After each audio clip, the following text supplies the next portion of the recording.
Hi there, and welcome to the Skylight Books author reading series. If you'd like to learn more about us and our many upcoming author events, please visit skylightbooks.com, where you can browse our inventory, buy books, and join our Friends with Benefits Club. You can also follow us on Twitter, Tumblr, and Facebook. To speak to a real live bookseller like me, please call 323-660-1175. Thanks for your support, and enjoy. Hermosa is the path to becoming one's own home, a thread pulled when Salgado thinks about who she is and who she has been. Beyond the survival, grief, and fight, Hermosa lives in the small moments hidden beneath it all, a journey of firsts, of mistakes, of celebrations, of the love, the crush, the disaster, the rebuilding, and the never-ending cycle of growth. Yesika Salgado is a Los Angeles-based Salvadoran poet who writes about her family, her culture, her city, and her brown body. She has shared her work in venues and campuses throughout the country. Salgado is a four-time member of the Poetry Lounge Slam team and a 2017 and 2018 National Poetry Slam finalist. Her work has been featured in the LA Times, Latina Magazine, Univision, Vibe Magazine, Huffington Post, NPR, TEDx, and many digital platforms. She's the co-founder of the Latina feminist collective Chingona Fire and an internationally recognized body positivity activist. We're incredibly fortunate to have her with us this evening. Please join me in giving Yesika Salgado a warm welcome.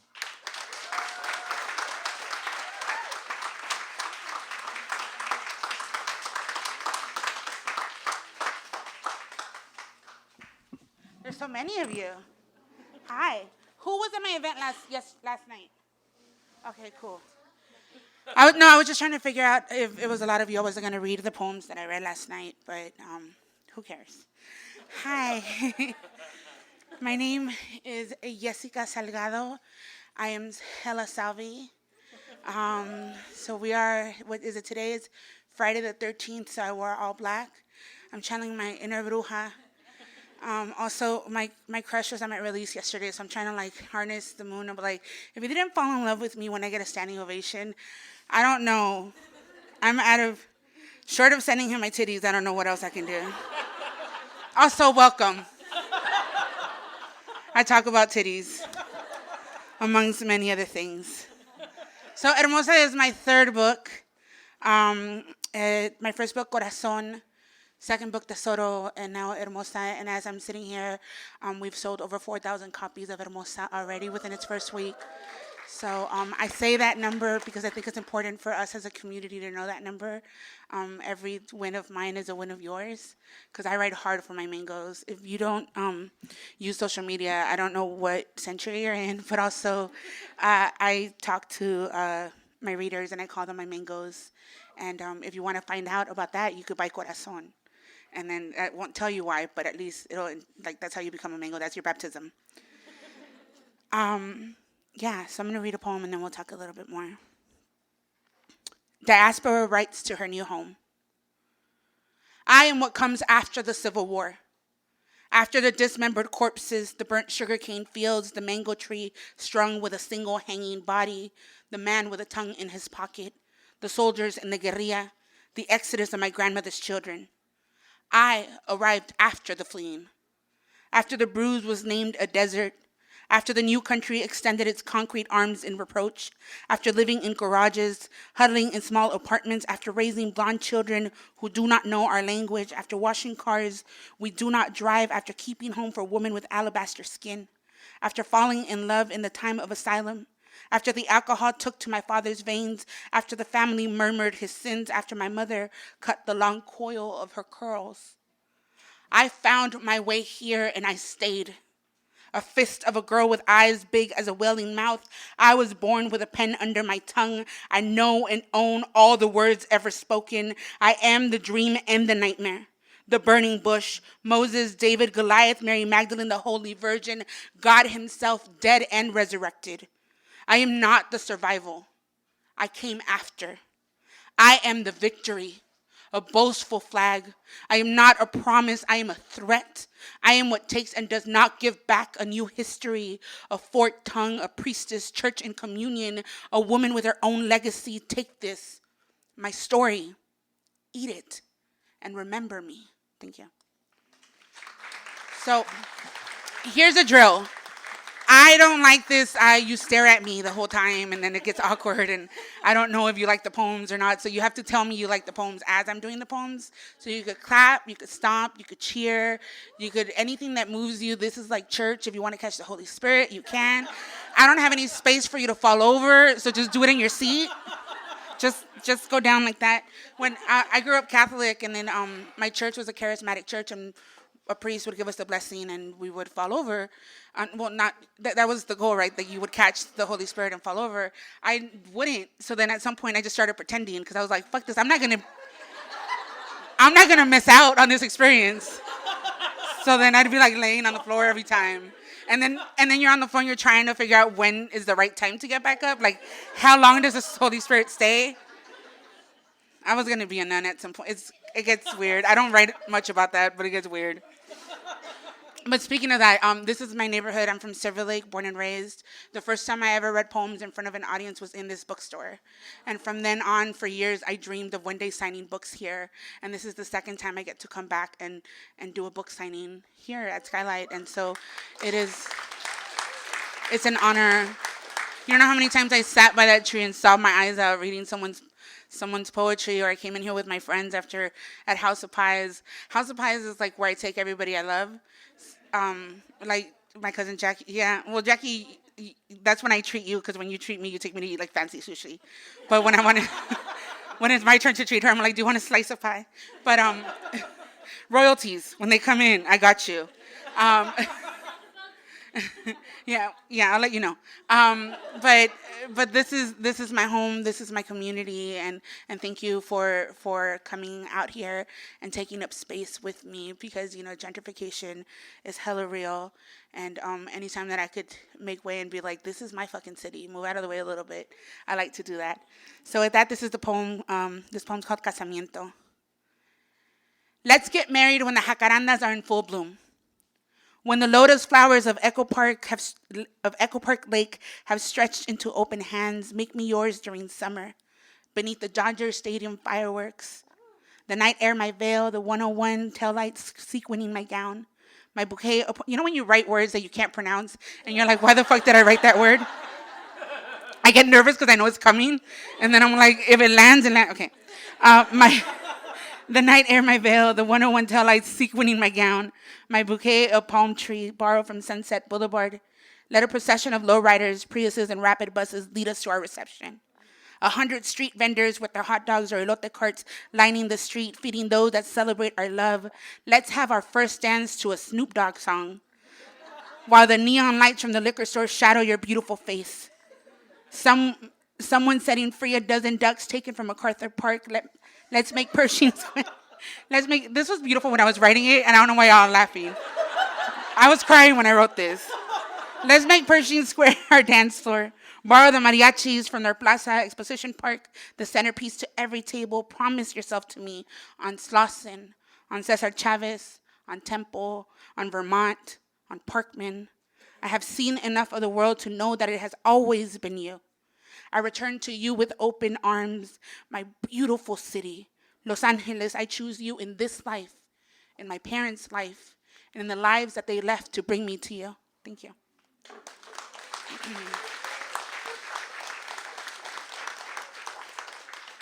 We did not work out, and that's fine. The years will take care of the ache. What we learned of each other is still alive. Go. Be happy. Come and tell me about it someday. Thank you. And so I write a lot about heartache, a lot. And when I was working on this book, I thought I was done with somebody. That's funny that I always say that whenever I release a new book, and it's the same person. But when I was writing this, he had a girlfriend, so I thought it was over. And I was trying to do like the very mature, like, go be happy and come back and tell me about it one day. And he wasn't happy, and he came back to tell me about it. And I was just like, this works too. If I never forget you, if you are forever a puncture in my lungs, if I go around wheezing your name like a dusty accordion, I think it's okay. I can survive like this. Someone will ask about my greatest love and I'll squeeze out a song. I'll tell them I don't know what became of you, but I remember your hands on my skin, and that is enough. Together we learn that love isn't peace. I let you go. I can live like this. Thank you. Let's say it worked. And you became boyfriend that became husband, and I had the babies and named them after planets, and we built a house out of straw. You kept your bottle, I kept everything else. We tied our relationship out in the yard with our parents, two angry dogs that barked day and night. You still hold me like I can break, and I still cry during sex. But it's love, you and I. We are a mess, you and I. Let's say it worked. We got the life that I planned for us. You work all day and I don't write anymore. I don't travel, I raise the kids, I keep my anger, and you keep your drinking, and the dogs bark so loud that I can't hear you. The dogs bark so loud we stop kissing. The dogs bark so loud you start looking like my father, and I leave just like your mother. Let's say it worked. We kept each other, but along the way, we ruined everything else. Thank you.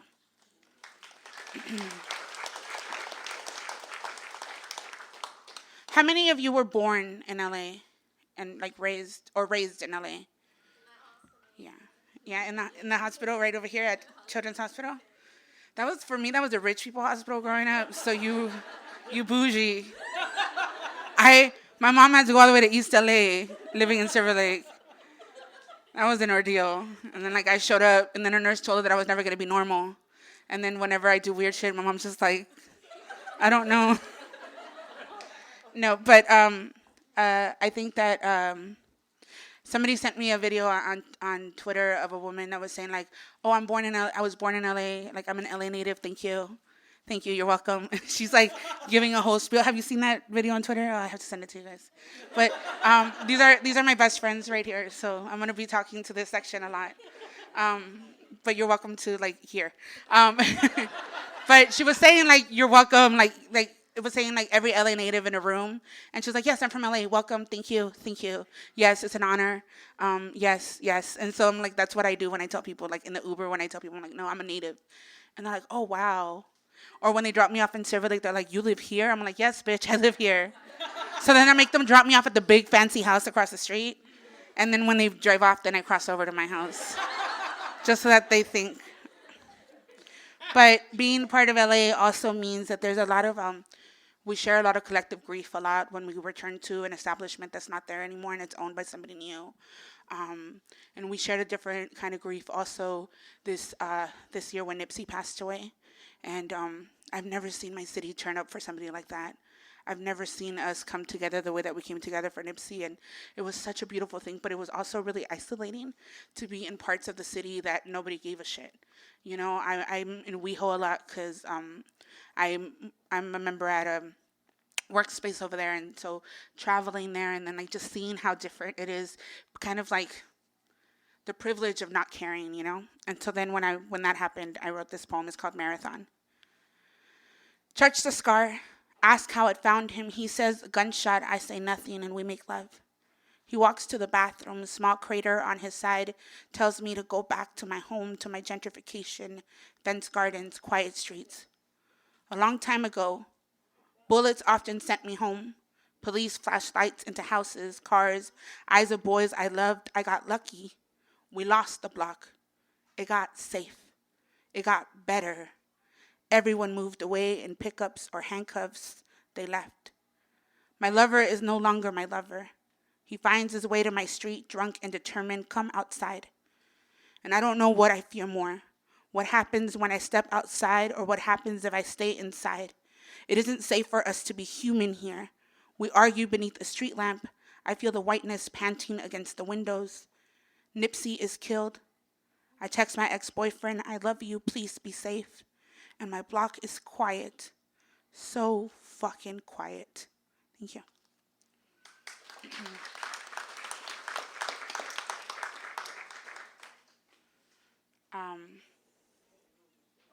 How's everybody feeling? Everybody good? Y'all are still really quiet. I don't like this. It's making me nervous because I feel like I'm giving a school presentation, and I'm like, I don't have a PowerPoint. What is PowerPoints? If anybody ever told me to do one, I don't think I'd be like when I give keynotes and people are like, do you need a projector? I'm like, for what?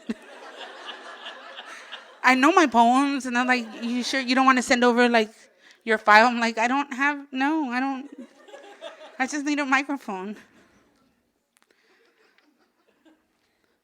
It's yeah, keynotes are interesting because I don't know if anybody ever books me, whatever, if you're here, but I don't know what the fuck I do. I show up at a keynote sometimes. I'm like, I don't know, what's the subject? And they're like, we booked you 3 months ago. I'm like, yeah, well, being me means you get whatever I'm thinking today. And then you're up there, and you're like, fuck, what do I say? And then I start thinking of all the memes that I know and how I could put them into my story. I used to sell knives door to door. That's a lie. I only went to 2 doors. I only went to 2 doors, but it sounds good to say door to door. I worked at a parking garage booth. I was a salesperson in a paper goods store. I developed 30-minute film. I called folks about refinancing their homes. I think it was a front for something else, because one day I just showed up and they gave me an envelope of money and they told me not to come back. But I worked there. I nannied a pair of twins. I became head cashier at another drugstore. I would take the bus to each job, all of them out west, in Santa Monica or Palisades or Westwood. I used to commute 3 to 4 hours every day, and I know this city the way I know heartache. I can taste it before I can give it words. I mourned my father on the 704. I got my test results about infertility on the 302. I wrote the first poem in my first book on the 201. I broke up with plenty of boyfriends over the phone at bus stops. Made my way to the beach, contemplated walking out into the water, but I always came back on the last bus. I counted the purple trees on my block, kissed my mother's cheek goodnight. Gentrification tried to tell me that what once loved me can no longer love me back. And I laughed. You can't take what's already in my blood. Thank you.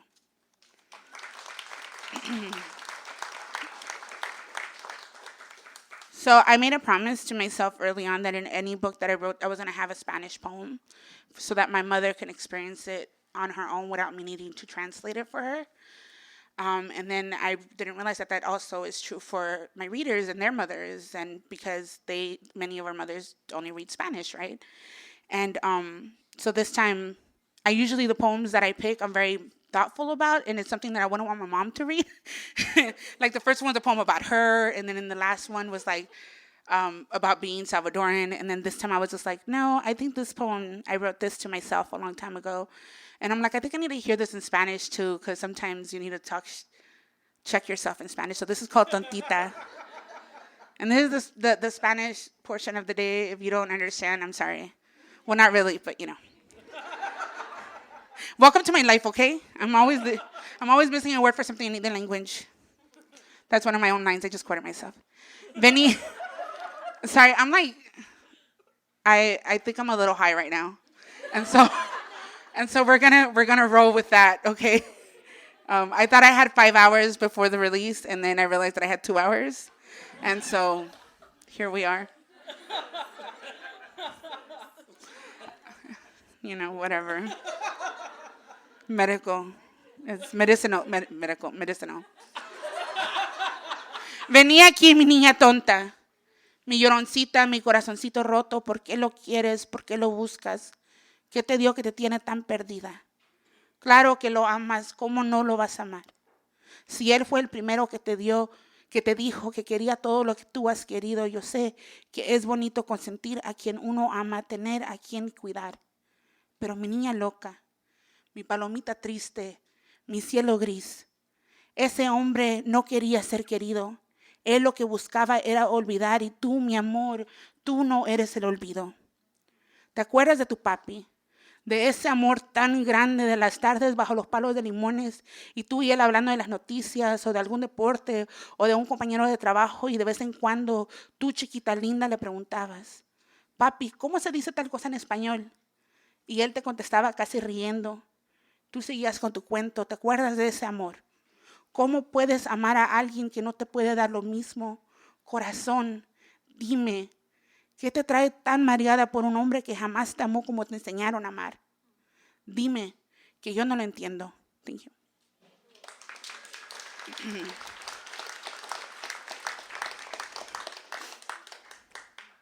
What is love? It is 2 a.m. and the lights in the club have come on. You are tipsy, sweaty. Your lover presses his hand into the small of your back, guides you out into the street, past the crowd, and straight to a hot dog vendor. He leans over you and says, "Deme dos con todo, por favor." If you don't buy me hot dogs, I don't know. You ain't the one. What is falling out of love? It is 2 a.m. The lights in the club have come on. You are tipsy, sweaty. Your lover walks ahead of you into the street, past the crowd and straight into the car. You ride home in silence. He drops you off. You get into bed, alone, drunk, hungry. Thank you. Okay. I ate his ass because I loved him. I gave myself lockjaw sucking dick. I swallowed the bitter cum, nodded when asked whatever he asked. I let him eat my pussy all wrong. I moaned in the name of romance. I arched my back and pulled him in for a kiss. His heart was in the right place. Later, I laughed with my friends. I don't exactly know what the joke was. His awful sex, or me neglecting my body and calling it love.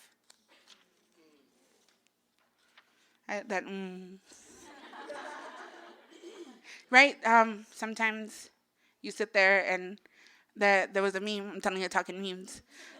It's, we're millennials. And it says, like, girl, when you're laughing at your ex and you realize that he's your ex. Like, that's been my situation. I'm like, yeah, he's so stupid. I'm like, wait. I chose him. Hashtag not all men. What I remember of love, laughing with my mouth pressed to his bare shoulder, pulling over on Beverly to point out a full moon, my hand curled around his, a 6-hour fevered confessional on Christmas Eve, smiling so much that my face hurt, ironing his work shirt, his voice at 3 a.m., never speaking over me, listening even when he disagreed, drunken phone calls to murmur he loves me, reading the same book, having different opinions about its ending, Sade playing while we make love, calling each other when work feels pointless, crying into his lap, making bets about politics, arguing, but never leaving, knowing that he sees me, all of me, and still stays. Back then, when I knew him, before he knew someone else, when distance became an aftertaste in each kiss, when I forgot what his snoring sounds like, when it got so complicated that we stopped trying. I remember love. It's all I ever do. Thank you.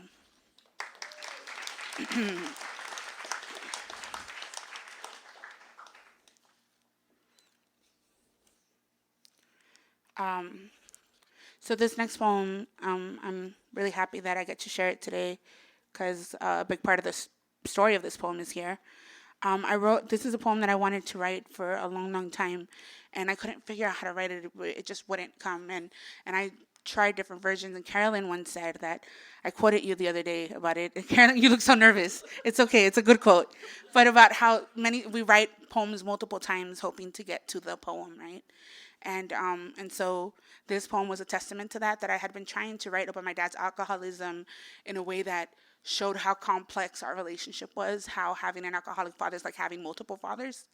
And so I wrote the poem, and I read it at the Poetry Lounge at my home venue where I first started sharing poetry, and my friends are here. Donnie, that I know from the Poetry Lounge, is over there in the back, and a lot of what I wouldn't have without that space. But either way, so I read the poem there, and then I realized that it took too much from me. Like, I wasn't ready to share that publicly So I put it away and I didn't share it for a long time. And then maybe like a year and sometime later, I found it. And no, I went looking for it and I couldn't find it. And I looked throughout. This was back before Google Docs, and I used to email myself poems. So I was like searching for it in all my emails and I couldn't find it. And my friend Vanessa, we were very new friends at the time, and she used to drive to pick me up in Santa Monica and take me to the Portrait Lounge in West Hollywood, because that's love. And I worked in a parking garage and never learned how to drive. I don't know. I don't know what happened there. I was around cars all day and I never learned how to turn one on. But but she would go pick me up and bring me to the Portrait Lounge, and I'm telling her this story one day in one of our rides, and then she goes, "Oh, I recorded the poem when you performed it." And mind you, we weren't friends at the time, and I don't know what moved her to record that specific poem as an audio note. And so she emailed me the audio note, and I was able to rewrite the poem from the sound of my own voice. So the poem came back for me, and it taught me the lesson that sometimes you write poems to like survive whatever it is that happened, and then you make a career out of your work. And you go out and you're sharing these poems that people tell you, oh, this helped me survive what I lived. So you put on this hat about like, I help people. And then a poem comes back to slap you in the face and be like, no, bitch, you write these poems to help yourself. And so it had to be in a book. And so this Hermosa had to be the book that it was in. So here is the poem. The first one is a quiet Sunday afternoon. I find myself holding his hand so often, there is no need to tell him I love him. At dinner, I prefer to eat from his plate instead of mine, and he never stops me. He is tender, so tender, and I pretend to fall asleep with my head on his chest just to hear him breathing, as if I were inside of him, as if I were a vital organ, as if this were the reason I was made. He calls me his heart, and I never doubt it. I know the second one has come home by the slam of the door. It is 3 a.m. and every light is on. His music is loud and angry like him. When I ask him what's the matter, he answers in sounds like a hand slapped to a face or a body slammed to a wall or glass broken to a cheek, and I try not to cry because my tears are like blood to a shark, and he is a shark in the deepest part of night. My name is caught in his jaws. There is so much yelling. I wonder why the police haven't been called. So much anger. I fear the sun won't rise in time to save either one of us. The third one is full of jokes that are cheap and easy, like that vodka he likes. The fourth one never remembers how much he's hurt me.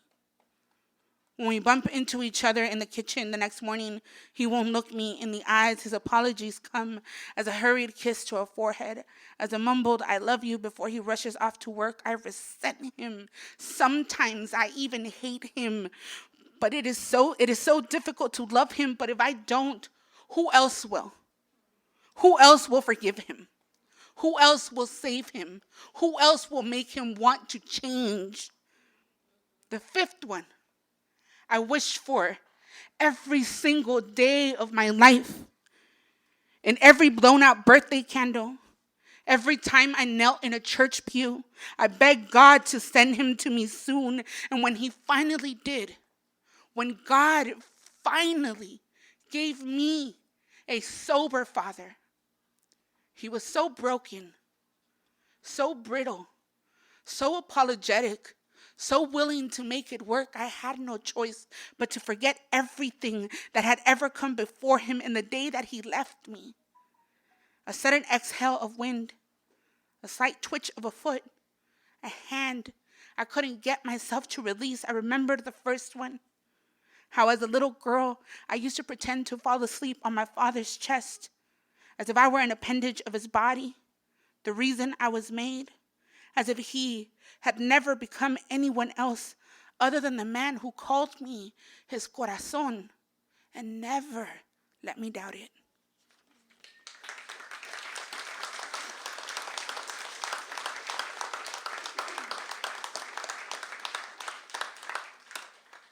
I don't have a segue for that, so we're just going to jump into the next poem.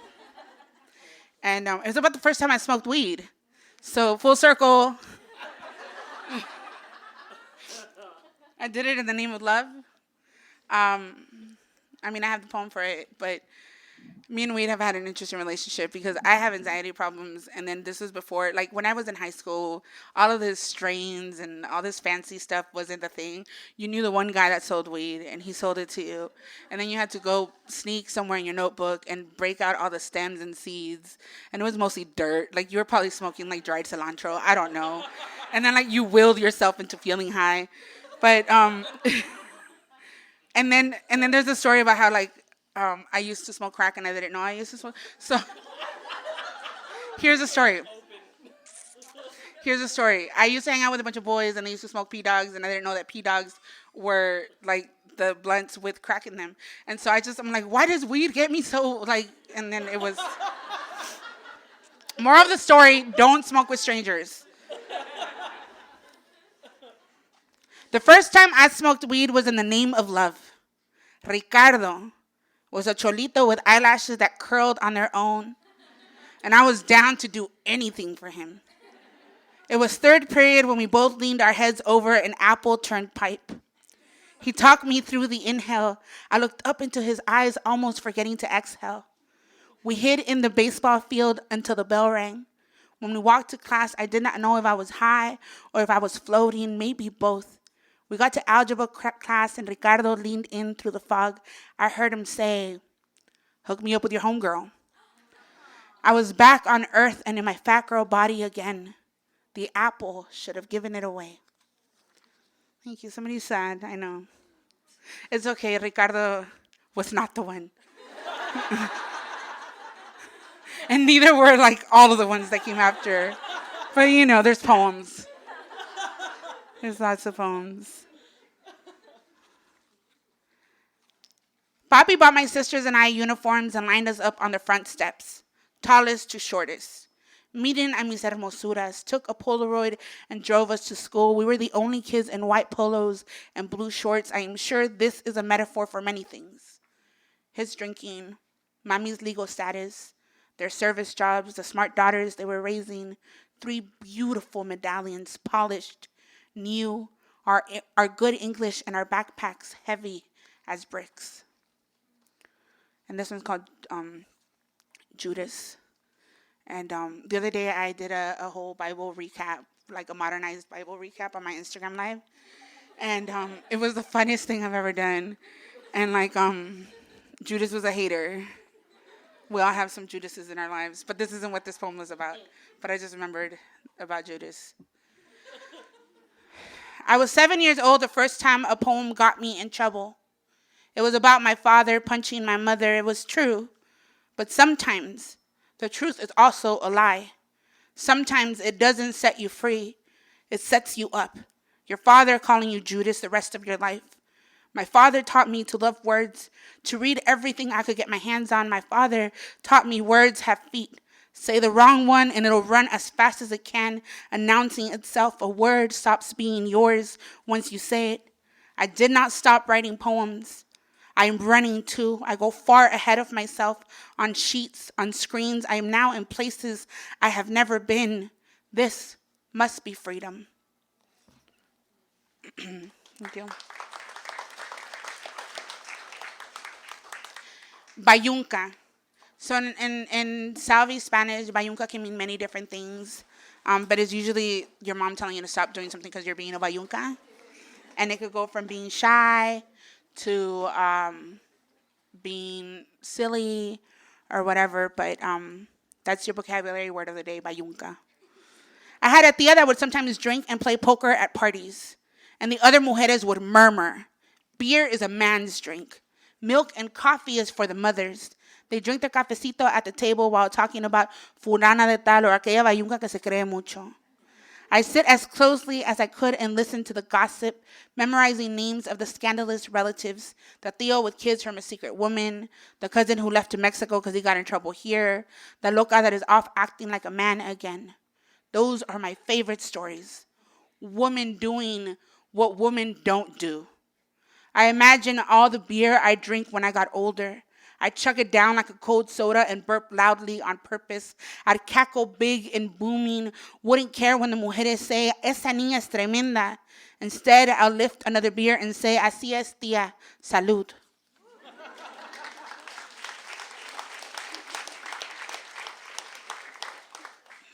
So I'm going to do a little, I didn't tell the people that work here, but I'm going to do a little Q&A after this last poem, and because I don't feel like talking the whole time.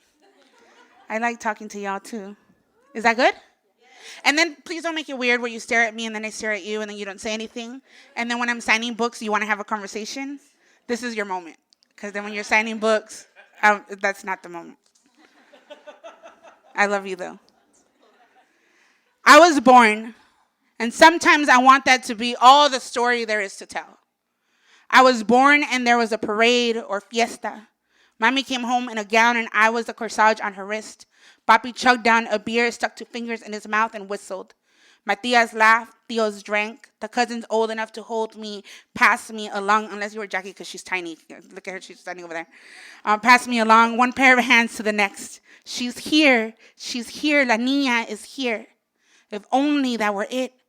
But I was born and the story had just begun. Thank you.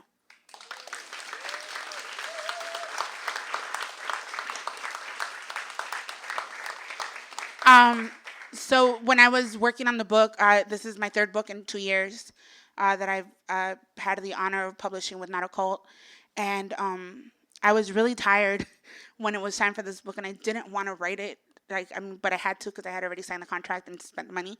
But I was like just emotionally exhausted. And then I sat down with my friend Gabby Rivera, who's also a writer. She wrote a book called Julia Takes a Breath. And she told me, she goes, I haven't seen this Yesika in a book yet. She goes, as a fan of your work, I haven't seen the nails and lipstick Yesika. And I said, all right. And then by this time, my book was already 17 days late. And I went home and Daniel texted me and was just like, where's the manuscript? I'm like, oh, it'll be in your inbox tomorrow. So I stayed up all night until 6 a.m. pulling poems to do this book. And my only rule was I had to like the poems. Like, I didn't want to, like, in Tesoro, I tried to do this grandiose thing, and I left love notes for y'all hidden in the book, and I tried to do callbacks to the first book, and then this one I said, it's fine, it's the trilogy, I don't need to do, it's the end of a chapter of my life, it's my graduation, and this moment is about me. And so these books that, these poems that you hold in your book are really just me in the simplest form, and not worried about having to impress anyone or outdo myself, because that's the trick, right? When you're trying to outdo yourself, you're never going to be happy because you're trying to please yourself. So thank you so much for coming and listening to the poems, and if you have any questions, I can answer them now. Thank you.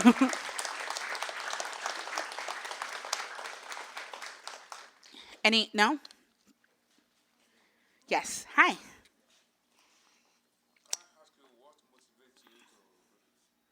What motivates me to write? Survival. I mean, I was a young kid in a difficult home, and therapy wasn't an option. The only thing I had was paper and pen. And that's how I learned to cope with life, and that's how I cope now, and I have the honor to be able to share it with people, and then you realize that you weren't as alone as you thought you were, right? And all the things that you think make you weird or make you unlovable or make you like other, you realize that there's thousands of people that feel the same way, and it makes the world so much smaller and bigger at the same time.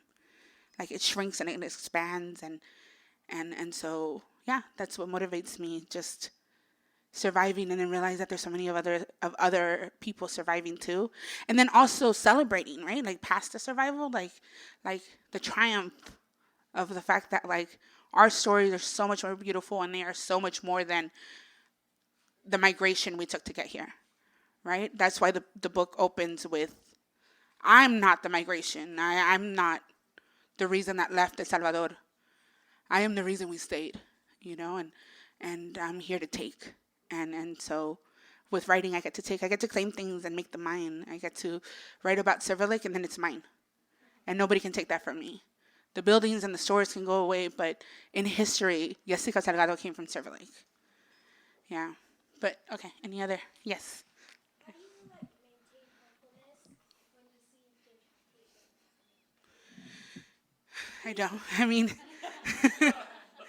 I don't.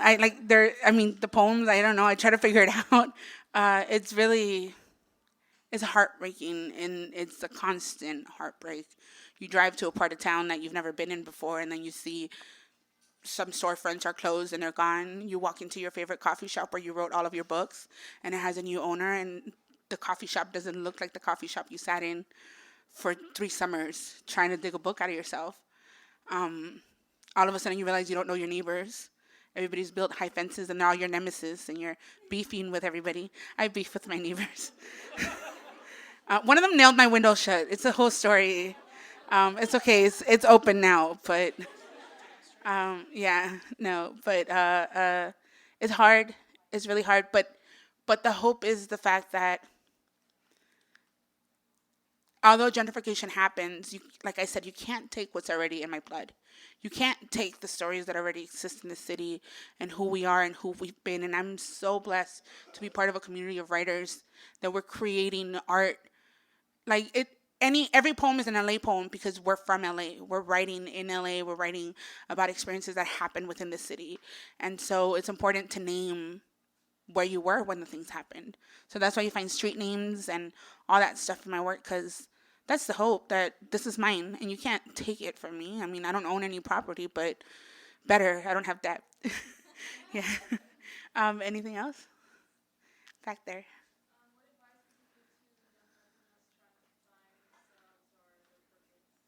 That's such a broad question. No, but it's a question I get very often, and I'm just like, there's no like, there's no shortcuts. There's no shortcuts. People ask me like, how are you doing it? What? I'm like, there is no shortcuts. I dug through the mud to bloom, to get to where I'm at now. And not that everybody needs to be in the mud, but it's all one step at a time, and celebrate every single victory along the way. You know, you wrote a poem today. That's fucking amazing. You know, now you have 10 poems and you could do a zine or a chapbook. That's fucking amazing. Now somebody wants to publish you. That's amazing. But even then, if you're not published, it doesn't make you any less of a writer. It doesn't make you any less of a creative. It's like, for people that are trying to find themselves, it's a lifelong journey. Like, because we don't know the selves we're trying to find. 5 years ago, Yesika wouldn't have believed you that this would be my life. And then when I think of 5 years from now, there's things that terrify me, right, in the future. But the idea of having those things that terrify me is so freaking exciting. And so all I have to do from here till I get to that point is just to take it day by day. Every day is a decision. Every minute is a decision. One thing at a time. One thing at a time, and then next thing you know, you have millions of things. And so, yeah. Anyone else? Yes.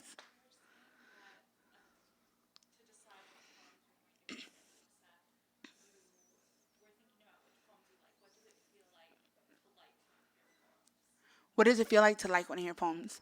It feels good. I mean, if I didn't like my poems and I was still writing them, I would be very concerned. And to say that I like my poems doesn't mean that I don't think I can grow as a writer too. That's a different conversation. But to like have work that I love, it makes me happy. I mean, like this is the reason, you know. I had a boyfriend once, an ex-boyfriend, that would listen to himself all the time. He was a rapper, and he was always playing his songs. And I'd be like, why the fuck are you always listening to in the car?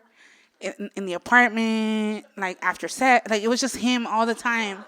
And then like I was just like, I can't take this anymore. But now when I think back, I was just like, well, that's dope that he believed in himself enough to play himself, you know, like if anything, if nobody else cares about his SoundCloud, he does, you know, and that's beautiful. Oh God, yes. Anyone else? Yes. Speaking of rappers, I have followed you on social media for a while. Yes. And I know you love Drake. So Yes. what are some of your favorite Drake songs? I thought this was going to take one of those, like, are you holding him accountable? I'm like, I don't know him. I mean, you can answer that. No, because I get that a lot. Or like, how dare you love Drake? I'm like, look, he's a rapper. Like, but one of my favorite songs, "Come Through," is maybe like my favorite getting ready song. And I don't know, like I listen to it and I'll be like, yeah, man, rap game and crack game aren't they different, you know? And then I'm like, I feel it here. I don't know. In my like lately, I've been wishing I was a rapper because like there's so many like amazing women rappers out, and they get to say really dope things. Like they get to like boast about their success, and poets are supposed to be humble, which I think is stupid. But I'm like, oh, if I was a rapper, I could be like say like really like 4,000 something. I'm like, I would have something to say about that, and I'm like, it could be a caption on everybody's Instagram, and yeah. But I think in my next life, I'm gonna be a rapper. Yeah. Yes.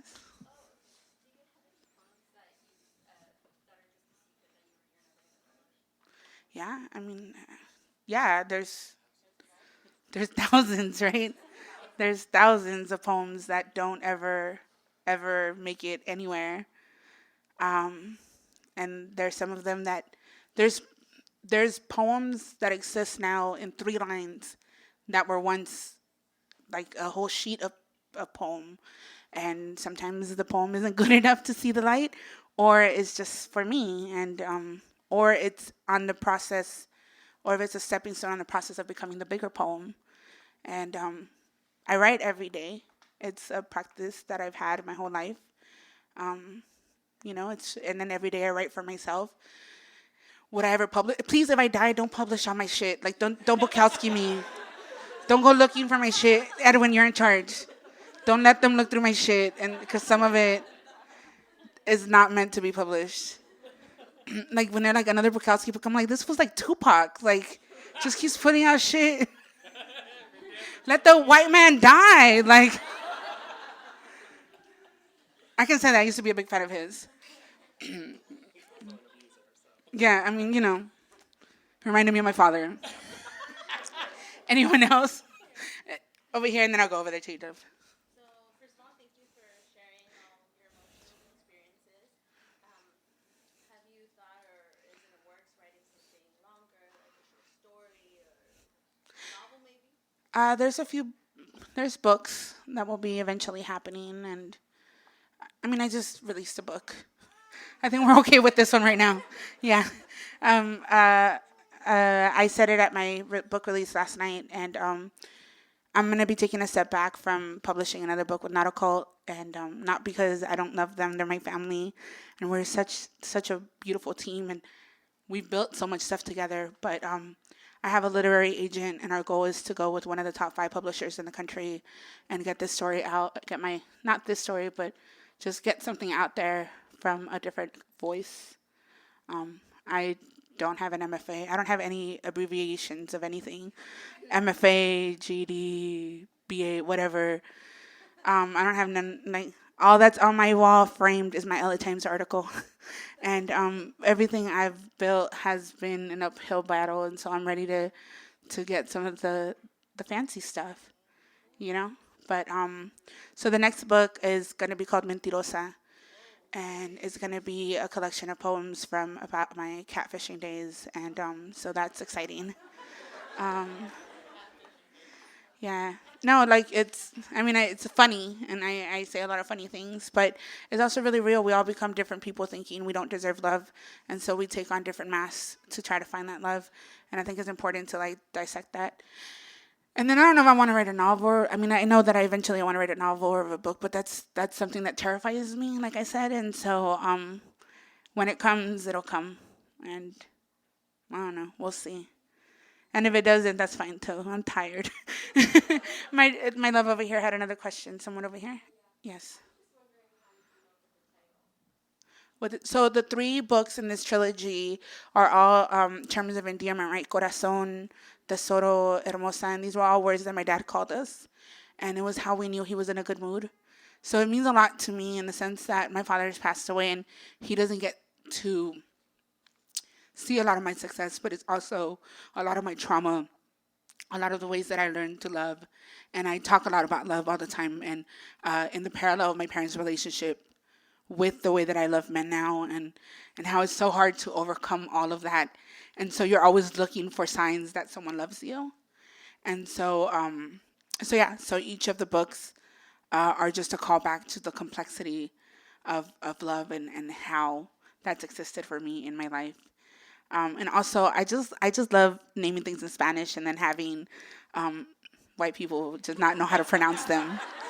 Like their hesitation is, I love it. They're like, uh, uh, hmm. I'm like, it's Hermosa. And I'm like Hermosa, I guess Hermosa, you could say Hermosa, or a woman called my book Corazon, she called it Cortisone once. She's like, she's like, I love your book Cortisone. And I was like, well, you tried.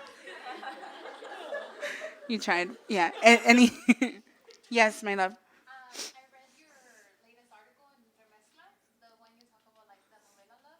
Yes. And it was like I cried. But anyways, what kept you hopeful for wanting the novela love? I mean, I don't want the novela love, like, yeah, because the novela love is abusive. But but what kept me hopeful for love, I mean, there's so much love other than romantic love, like my friends are fucking amazing, and I have so many different kinds of friends that love me in so many different ways. Like, like Edwin's like my best friend, and we've been in this game together since the fucking beginning, crying in cars, and and just fucking struggling through it. And like our love is a kind of love that makes me believe in and just love existing in other ways. Just like to be able to meet people that aren't even in your family and to have this selfless, huge love fill you and not have to feel like you need to talk to somebody every day. And that if you don't call me for 3 weeks, we're on bad terms or like whatever. Like to have love be that unconditional with friends lets me know that it can exist in a romantic sense too. It's just a lot of trash I gotta dig through to get to that. And but I have a therapist and we're figuring out why. So, I don't know. My crush was at my book release yesterday. I'm really excited. So maybe, I don't know. And then we've been DMing each other all night, all day yesterday, all day today, and so we'll see. But I love love, and I'm boy crazy, and I love falling in love. But then I get bored, and then it happens. I'm just working through it. Anything else? I'll take two more questions, and then we'll wrap up and do the signing. Yes.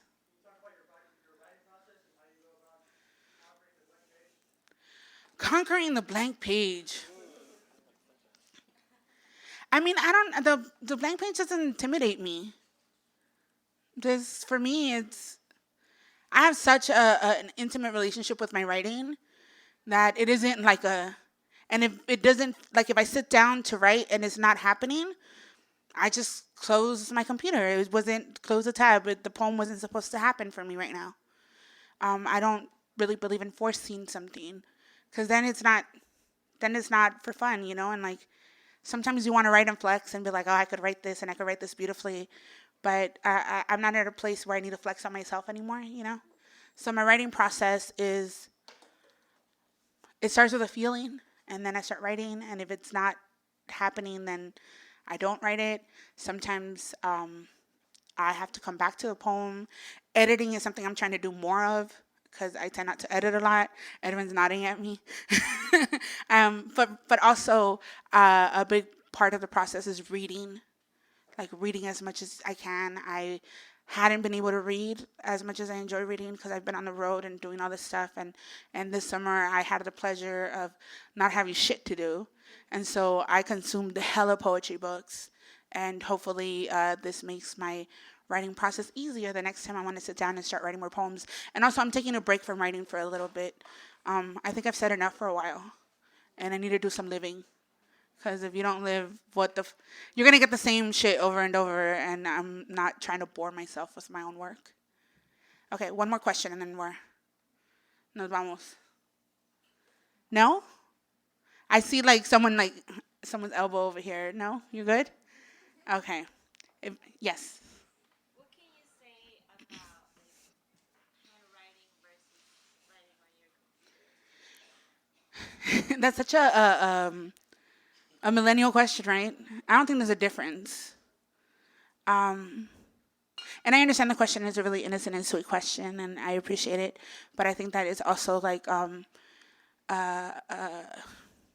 there's a lot of gatekeeping that happens in writing, right? At every corner. And I think at the most basic level is the handwriting and the computer writing. And the people that handwrite think they're better than the computer people, right?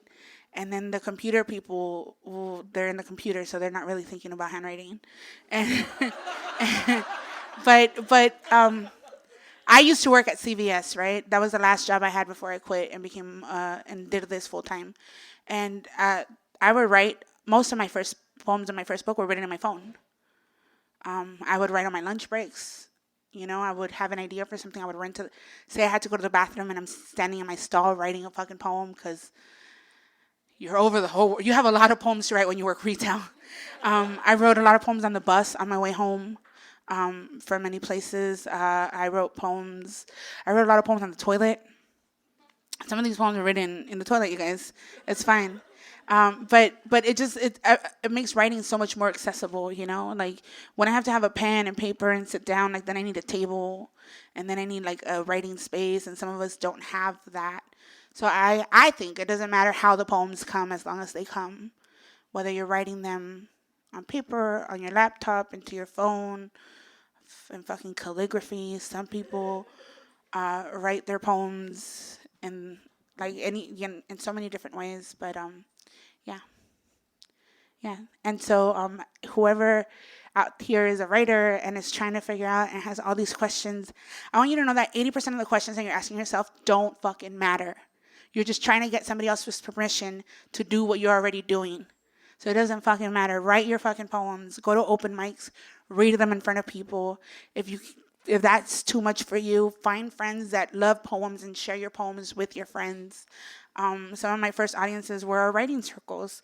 That's how Vanessa and I met. We all would write poems and put them in a bowl and then take them out and tell each other like how they could be better. And so if you don't have a network of people that could tell you when a poem's good and when it's not good, you need a new network of people. You know, and when it comes to publishing, there's many different ways to do it. You could self-publish, you could have an independent publisher, you could have a large publisher. It doesn't matter. Just put it out there and share it. And then everything else will figure itself out. I started printing books at Staples on sheets of paper, my zines. I did 3 of those. And then Nada called, said, hey, you want to publish a book? And I was just like, sure. And so now here we are 3 books later, and now we're going on to the next level to see what that is and what happens next. And I'm super excited. I consider this like my graduation lap, you know, and I finished college, y'all. I'm no longer trying to be a writer. I am a writer.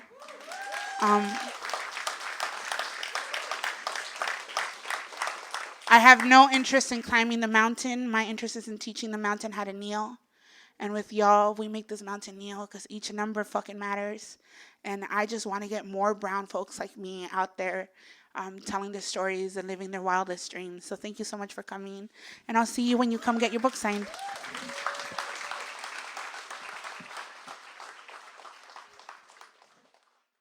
You've been listening to the Skylight Books author reading series. Don't forget, you can listen to this and all of our other great podcasts at skylightbooks.com. Thanks again for stopping by, and we hope to see you soon.